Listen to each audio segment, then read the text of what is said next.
Ainda não é o fim, parte 2. Guerras, fomes e pestes. A escatologia não pode ser construída sobre ansiedade coletiva, mas sobre uma exegese responsável.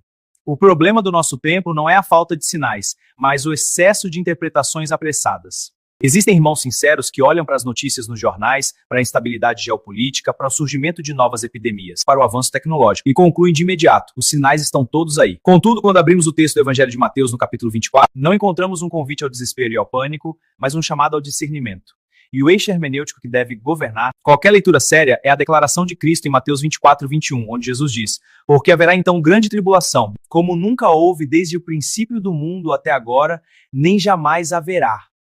Essa frase é o critério absoluto, um critério que não pode ser perdido de vista. Jesus começa falando dos falsos cristos. Muitos virão em meu nome.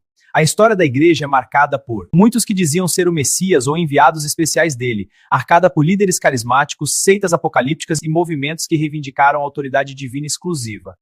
Desde o primeiro século, passando pela Idade Média, até os movimentos sectários modernos, o fenômeno não é novo. A existência de falsos cristos hoje não prova que estamos vivendo o cumprimento das profecias que antecedem a vinda de Jesus. Prova que a advertência de Cristo sempre esteve em vigor. O mesmo vale para falsos profetas, mencionados no mesmo discurso. O engano religioso não é sinal exclusivo do fim. É uma característica permanente de uma humanidade caída e de sua busca por um estilo de religião que satisfaça seus anseios e vontades imediatas, e não o caminho verdadeiro que leve a Deus. Quando Jesus fala de guerras e rumores de guerras, ele acrescenta uma cláusula frequentemente ignorada.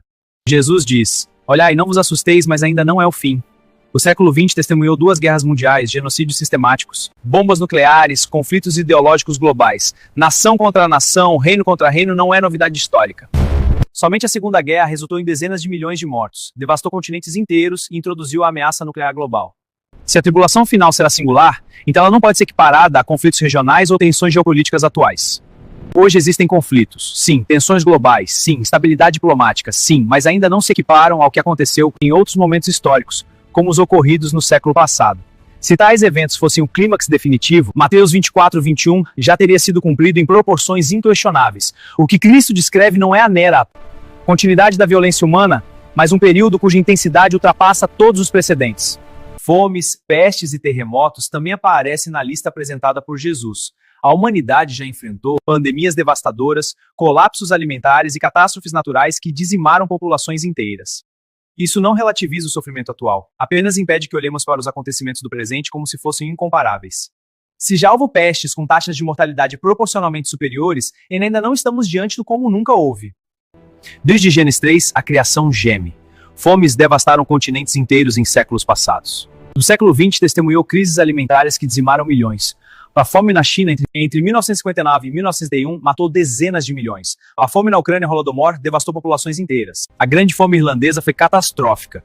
Hoje existem desigualdade e crises localizadas. Mas a produção global de alimentos é a maior da história. Nunca a humanidade produziu tanto. Isso não minimiza o sofrimento atual, mas impede exageros escatológicos. Se já existiram na história humana fomes mais devastadoras do que as atuais, ou não estamos diante daquilo que Jesus chamou de incomparável. A recente pandemia de Covid-19 fez com que voltássemos os olhos para outro ponto que Jesus registra como marco de sua volta: doenças e pestes. Mas, como nos outros pontos, muitas vezes não levamos em conta que pandemias passadas dizimaram doenças e pestes. Mas, como nos outros pontos, muitas vezes não levamos em conta que pandemias passadas dizimaram. Porções da população afetada são muito superiores do que as epidemias e pandemias recentes. A peste negra matou cerca de 1/3 da população europeia. A gripe espanhola matou milhões. Em um mundo sem antibióticos ou sistemas de saúde estruturados, a pandemia recente de Covid, por mais séria e com grandes consequências, não alcançou a devastação proporcional como a dessas outras crises históricas. Portanto, novamente, não estamos diante de algo como nunca houve, como disse Jesus. Sou Anderson Monteiro, autor de São Sebastião do Anta. Bacharel em Teologia, pedagogo, psicanalista em formação e doutor honoris causa em Jornalismo e Literatura.